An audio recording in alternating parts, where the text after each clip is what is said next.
You never did anything for me." Those were my son's words, flung across the room like nothing, but they hit me harder than any slap. Years of double shifts, late-night tutoring bills, electricity notices hidden in drawers, all erased with one sentence. But here's the thing about words, they can be rewritten. So at 7 p.m., during the family dinner he thought was just about celebrating his new job, I laid out the truth. And when the table fell silent, everyone finally saw what gratitude really means. I raised my son Adil with one belief: education was the greatest gift I could ever give. My own father pulled me out of school in 8th grade, forced me to work in his store. I never got the chance, so I swore my children would. Money was always tight. My wife and I skipped vacations. We drove the same car for 20 years. We stretched one chicken across 3 meals. Tuition bills came in thick, red-stamped envelopes. I paid them with trembling hands after long shifts at the factory. I never complained. Parents don't complain. We just do. But as Adil grew older, something shifted. He wasn't cruel, just entitled. In college, he acted like money appeared out of thin air. He'd roll his eyes when I asked about grades. "I've got it handled, Dad," he'd say, slipping on sneakers that cost me a week's groceries. Still, I told myself, one day he'll understand. One day he'll see. But that day never came. Instead, it was replaced by the most cutting dismissal I've ever received.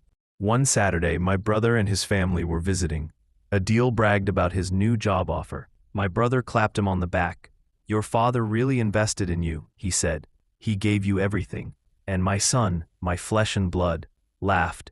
"Dad, he didn't do anything for me. I made it on my own." The words hit me so hard, I had to grip the couch. I wanted to shout, to remind him of the tuition notices, the nights I skipped dinner, the shoes I glued back together instead of buying new ones. But I stayed silent. Have you ever been so shocked that silence feels safer than speech? That was me. Would I confront him in anger or in patience? The next weeks were tense. His words echoed in my head. He didn't do anything for me. Do ungrateful children actually believe that?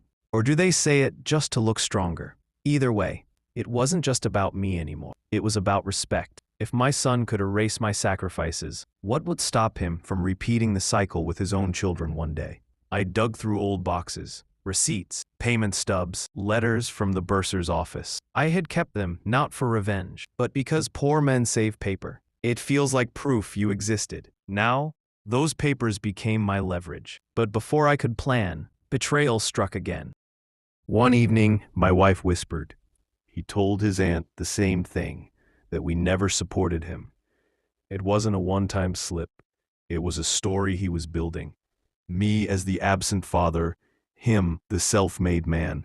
Why did that cut deeper? Because stories spread faster than truth. A week later, I overheard a deal with his young cousin. The boy asked, "How did you afford that fancy apartment?" And my son said, without hesitation, "When you're smart, you don't need anyone else. Parents don't help, you help yourself." It wasn't just ingratitude. It was rewriting family history in front of impressionable eyes. I wanted to storm in, shove the receipts in his face, ask, who wrote these checks? Who begged the banks? Who gave you this so-called independence? But then I stopped. Would yelling fix this? Or would it just create another story? My father was bitter. My father shouted. My father couldn't handle my success. No. My revenge would not be loud. It would be undeniable. And then I remembered. Next weekend, 7 p.m. Adil had planned a big dinner. Invited uncles, cousins, grandparents. A night to honor his hard work. That would be the place. That would be the moment. What exactly would I reveal? I gathered the receipts. Each one a silent witness. Freshman tuition, sophomore tuition, dorm rent, tutoring bills. I organized them neatly. Not a weapon, evidence. And I rehearsed my words. Calm, measured, without venom. Because true lessons are learned in silence, not shouting. At 7 p.m., when he stood at the head of the table with a proud smile, I would wait for the perfect moment. The dinner began with laughter, plates clinking, Dishes passed around. A deal stood, glass raised. I just want to thank everyone for supporting me on this journey. Of course, I did most of it myself, but still, that was my cue. I cleared my throat. Son, before you continue, may I add something? He looked puzzled. Sure, Dad. I stood, folder in hand. Family. Tonight, we celebrate success. But success is never built alone. I opened the folder. Gasps around the table. Receipts. Spread year by year across the linen cloth. These, I said evenly, are not just pieces of paper. They are 12 years of tuition, housing fees, textbooks. They are double shifts, skipped meals, sleepless nights. These are the bricks of your foundation, son. The room fell silent. Only the rustling of paper. My son's face flushed. Dad, this isn't necessary.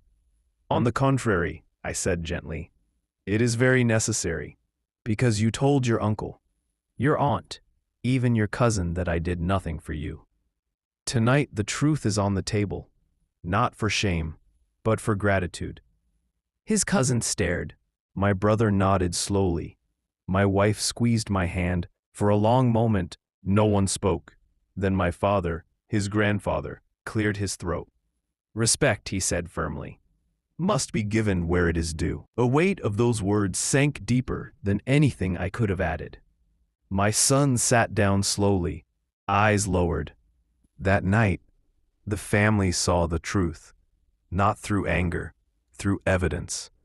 My son apologized later, awkward, stumbling. It wasn't perfect, but it was a start. I didn't do it to humiliate him. I did it to plant a seed. Gratitude is action, not words. In time, he softened. He called more often.